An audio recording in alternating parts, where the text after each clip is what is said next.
Salut à toutes et à tous, c'est la Médiathèque, j'espère que vous allez bien, moi ça va super, on se retrouve aujourd'hui pour une nouvelle vidéo et aujourd'hui je vous propose la critique de Annabelle 2. C'est l'histoire donc d'une famille, qui est donc la famille Mullins, qui sont donc le père, je crois qu'il est fabricant de poupées, et ils ont une petite fille qui s'appelle donc Billy. En rentrant d'une matinée à l'église, la petite fille se fait percuter par une voiture et on se trouve donc 12 ans plus tard avec une sœur qui, avec 6 filles, je crois qu'elles sont 6, vont habiter une maison, et cette maison, donc c'est la maison des Mullins. La mère, on la voit pas beaucoup, on a appris qu'elle pouvait pas se déplacer, qu'elle avait besoin d'une petite clochette pour demander en fait à chaque fois qu'il y a besoin, et son mari lui apporte ce qu'il faut, et on dit aux jeunes filles de pas s'approcher de la chambre en haut, qui était donc l'ancienne chambre de Billy. Alors évidemment, on sait ce qui va se passer, et donc la petite, je crois qu'elle s'appelle Esther, va rentrer dans la chambre de Billy et va trouver la poupée Annabelle. Voilà comment commence le film.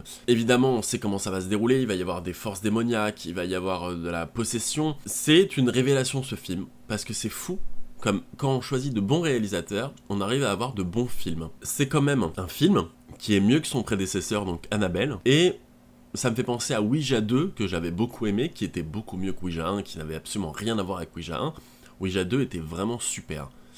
D'ailleurs, c'est la même petite fille que dans Ouija 2, comme quoi les bons acteurs font aussi des bons films. Alors, ce qui est intéressant avec ce film, en fait, c'est que, comme beaucoup de films d'horreur, on a beaucoup de jumpscares.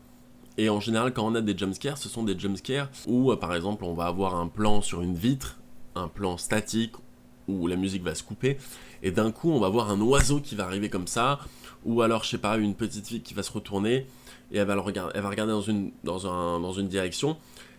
Il va y avoir rien, elle va se retourner, il va y avoir rien, et hop, il va y avoir quelque chose. Ça, c'est très souvent dans les films d'horreur, et c'est le problème avec les films d'horreur actuels, c'est qu'ils sont extrêmement prévisibles. Celui-ci est prévisible, on sait qu'il y a des jumpscares, il y en a beaucoup, il y a pas mal de jumpscares quand même, c'est vraiment très recherché, il y a vraiment une ambiance dans cette maison qui est malsaine. Ça me rappelle un peu l'ambiance qu'il y avait dans Conjuring 1, les décors sont absolument fantastiques.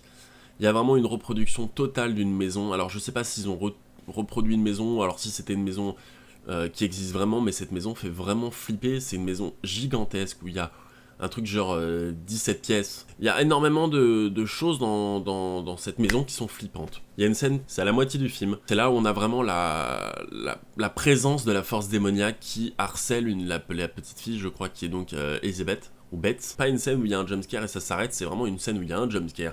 Ça continue, c'est crescendo. Il y a une des jeunes filles, en fait, qui ne peut pas marcher, qui a un problème, qui a un handicap, et donc elle a une chaise, hein, vous voyez les chaises pour vieux, en fait, où ça monte dans les escaliers comme ça.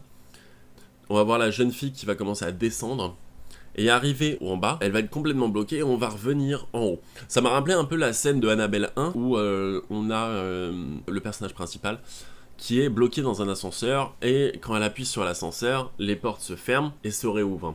Et elle rappuie, les portes se ferment et se réouvrent. On a exactement le même style de scène en fait. C'est marrant parce que je trouve que les petites filles jouent très très bien et que la sœur en elle-même joue un petit peu moins bien. Je trouve que son jeu est un petit peu trop forcé. Et j'ai vraiment du mal avec les... Alors ça, vous allez me dire, je pense que c'est la VF. Parce qu'il y a une scène dans le film où le démon va parler, et la jeune fille va lui dire un truc du genre « Qu'est-ce que tu veux ?» Et il va lui dire un truc du genre « Je veux ton âme !» Et ça faisait très scary movie, et avec mon pote qui était avec moi, avec qui on a regardé le film, on s'est marré parce qu'on s'est dit « Mais attends, mais ça c'est du scary movie, c'est pas Annabelle !» Donc je pense que la VF y est pour beaucoup, je pense que le fait que j'ai pas réussi à rentrer dans le film intégralement, c'est vraiment à cause de la VF.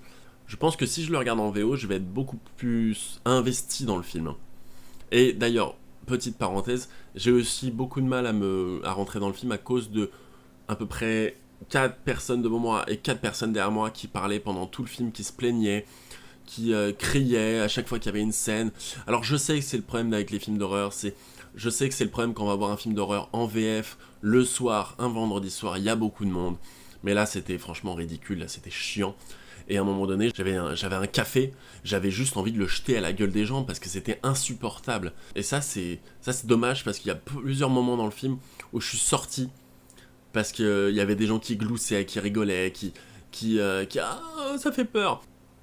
Y a pas grand chose à dire sur ce film en fait, c'est un film d'horreur, c'est très simple, c'est un huis clos, ça se passe toujours dans la maison, y a pas grand chose à dire, c'est une histoire de possession démoniaque, je ne peux pas vraiment vous raconter le film sans vous spoil, je vous encourage à aller voir le film si c'est quelque chose qui vous plaît, si vous aimez les films d'horreur, si vous avez pas forcément aimé le premier Annabelle, je vous conseille d'aller voir Annabelle 2 parce que c'est totalement différent. Le film, c'est une vision totalement différente qu'a voulu donner le réalisateur par rapport à Annabelle 1. La fin de ce film-là est vraiment sympa, vraiment innovante. À la fin du deuxième film, on arrive au début du premier film, ce qui est vachement bien foutu.